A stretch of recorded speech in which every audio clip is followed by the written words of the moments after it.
Hello everyone, Assalamu alaikum. We are doing well. This is my বন্ধু, this is my guest and ওদেরকে নিয়ে আজকে আমরা আড়ঙে এসেছিলাম। আমাদের যার যেটা প্রয়োজন আমরা সেটাই খুঁজে খুঁজে দেখছিলাম। তো ইন দ্য মিন টাইম আমি একটা ব্যাগ পারচেস করতে চাচ্ছি অফিস আউটিং এর জন্য।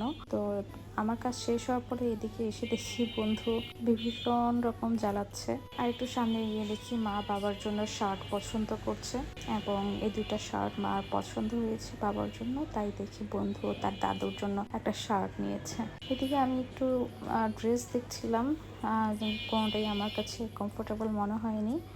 তো তারপর আর কি ব্লু ড্রেসটা অনেক পছন্দ হয়েছে। আফটার দ্যাট আমরা আনজারে যাই, তারপর বোরখা পছন্দ না হতে আমরা টপ 10-এ ঢুকি। সেখানে আমাদের কিছু কাজ ছিল। তো টপ 10টা আমার ভালোই লাগে, একের ভিতরে সব পাওয়া যায়। বন্ধু এদিকে একটা শু দেখে খুবই পছন্দ হয়েছে এবং সেটা কিনবে এমন একটা অবস্থা। তারপরে আমার গেস্টদের প্রয়োজনীয় কাজ শেষ করছিল তারা। আজকের মতো ব্লগটি এখানেই শেষ করছি, দেখা হবে নেক্সট অন্য কোনো ভিডিওতে। টিল দেন আল্লাহ হাফেজ।